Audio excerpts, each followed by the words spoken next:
Nehemiah, I'm sorry I didn't get over to you today. I'm going to make you a short video doing some of the problems, and then tomorrow I should be able to get over to you and we can go through the ones I don't cover on this video. So the first couple problems, 1 and 2, you're just combining like terms there, so you're either adding or subtracting. So if I look at this first problem, I can see that I'm subtracting. So I want to get rid of the parentheses. Now the first two terms, I can just drop the parentheses because there's nothing in front of the parentheses to distribute. So I can just rewrite 6b squared plus 8b. But this minus sign in the front of the second parentheses has to get distributed. So that's going to give me a minus 6b squared, and then a negative times a negative will make that a plus b. Now I'm going to combine my like terms. So I have a 6b squared, and I have a minus 6b squared. So that's just going to cancel to 0. So I won't have a b squared term in my answer. And now I have an 8b, and I have to take away, I have to add a b. So 8b plus 1 more b would be 9b. So that should be the final answer for number 1. And then number 2, see how this is a plus sign? That means I'm adding. Nothing will change if I distribute that plus sign to these terms. So that means when it's a plus sign, I don't really have to do anything. I can just drop the parentheses and combine my like terms. So I have a v to the 4th, I have a minus 4v to the 3rd, I have a plus 7, and then I have a plus 6v to the 4th. I have an 8v squared, which is also positive, and a plus 7. So now what I'm going to do is I'm going to look for like terms and I'm going to combine them. So the first thing I see is I have a v to the 4th power, and if they don't put a number in front of it, you can always make it a 1. And then if I look, I see that I also have a plus 6v to the 4th. So 6 plus 1 is 7, so I'm going to have 7v to the 4th. And then if I go looking for the next like set of like terms, I can see that I have a minus 4v to the 3rd. I don't have any other v to the 3rd terms, so I'm just going to bring down that minus 4v to the 3rd. And then the next term I have is a 7, but I see over a little bit further down that I have a v to the 2nd term. So I'm going to go ahead and circle this v to the 2nd, because I want my exponents to descend. I want to start with the biggest one, which is a 4. Then drop down to a 3, and then I see that I do have an 8v to the 2nd, but I don't have any other v to the 2nd term. So again, if there's nothing to combine it with, I'm just going to bring it down to the next line. And then the last thing I see is that I have a constant plus 7 and another plus 7, and I know that 7 plus 7 is 14, so I'm just going to bring down my plus 14.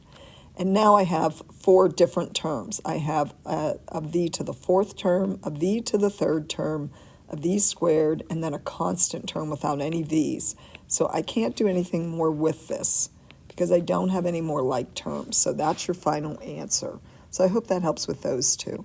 Let's take a look at 3 and 4. This is the same idea. Again, number 3 has you subtracting. So that means I'm going to have to distribute before I can drop the second set of parentheses. But the first set of parentheses doesn't have anything in front of it, so I can just drop that and say this is 7x to the 3rd plus 7x to the 4th minus 6. Now I'll distribute the minus sign to every term in the second set of parentheses. So I'm going to get a minus 4x to the 3rd. I'm going to get a minus 7x squared, and a minus 7x to the 4th. Now, when I go to combine my like terms, again, I'm going to look for terms that have the same exponent. So that means they're like terms. And I'm going to start with the biggest exponent. I see that I have a positive 7x to the 4th, but I also have a negative 7x to the 4th. Those are just going to cancel out because they're opposites.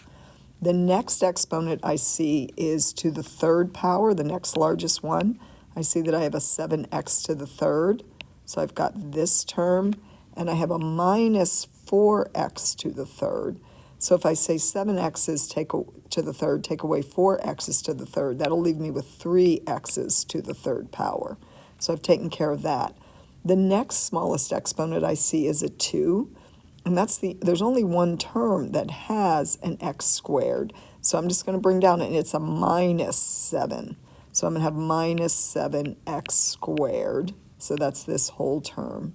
And then the last term I see that I haven't accounted for is just a constant, minus 6. So I'm going to bring that down. And now I'm done. That would be my final answer for number 3. 3x to the third minus 7x squared minus 6. Now number 4, again, this is a plus sign, so I can just drop the parentheses. So I'm going to say p plus 6p to the third plus 7p squared plus 3p to the fourth plus 7p squared plus 7p to the third. Wow, I'm going to run out of room. Minus 5p. Let's see if I can squeeze it in. Minus 5p to the fourth. Okay, so p to the fourth terms are my biggest exponent terms.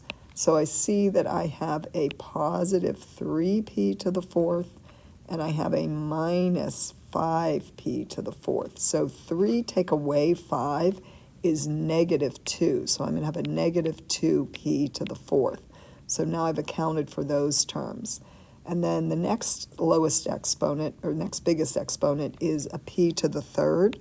So I'm going to say I have a 6p to the third, and I have a 7p to the third. And those are both positive.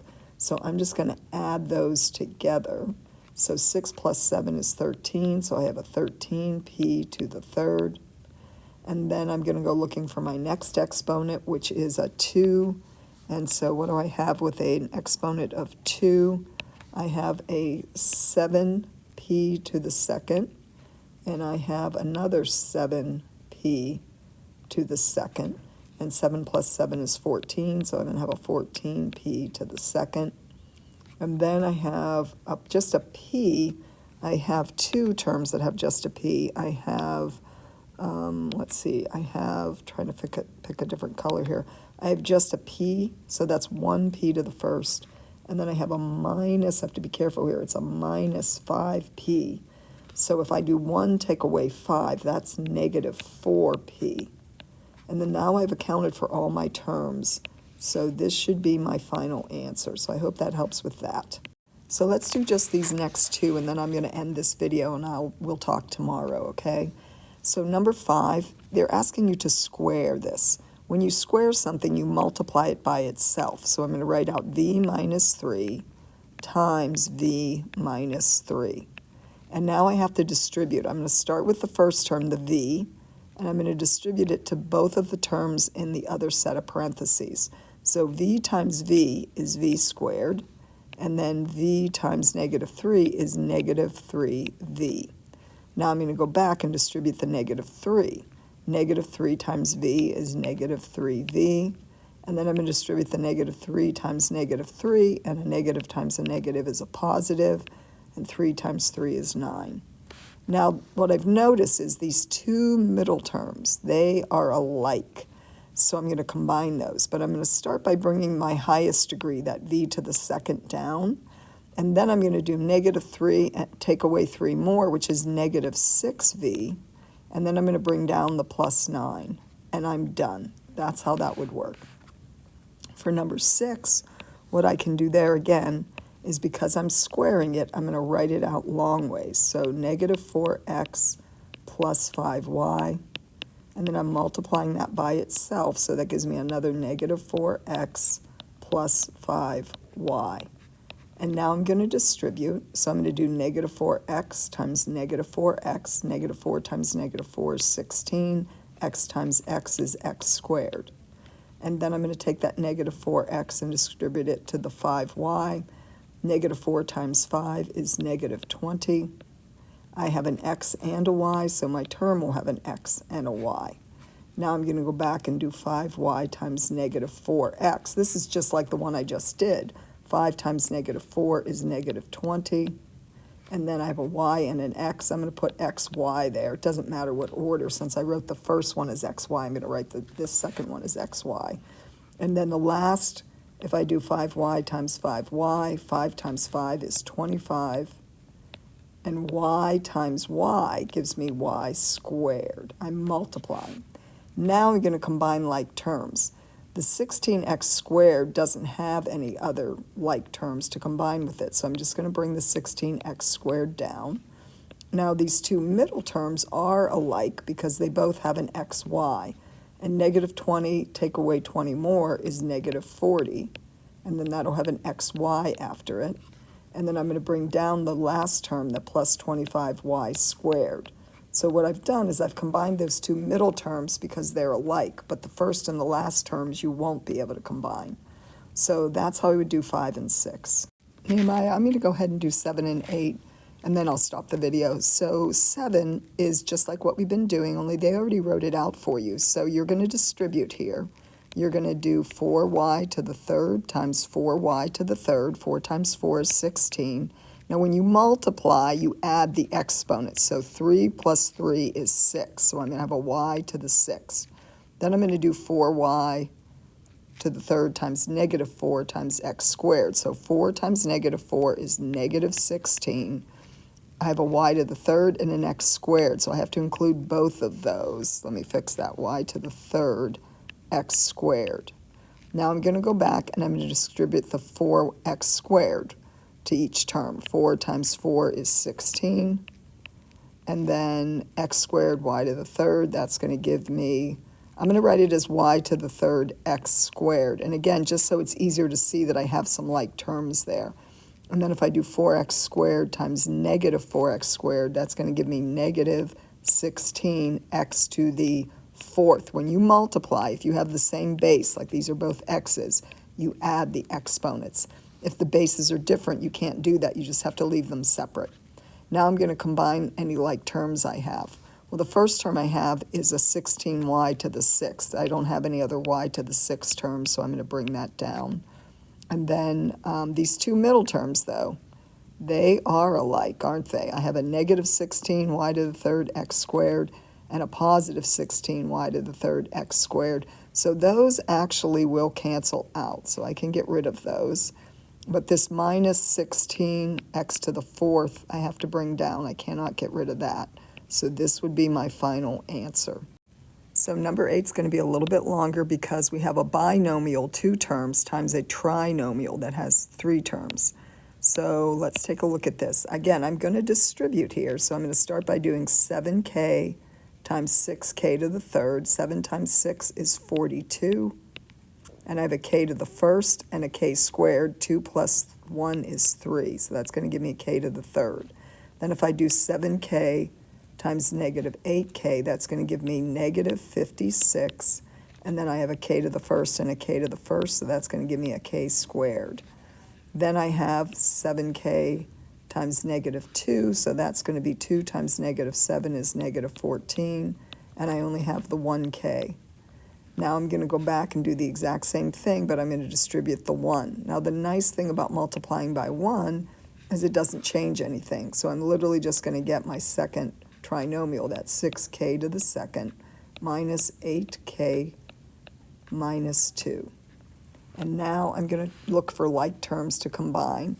And I can see that the first term, the k to the third, there are no other k to the third, so I'm just going to bring down that 42k to the third, so I've taken care of that.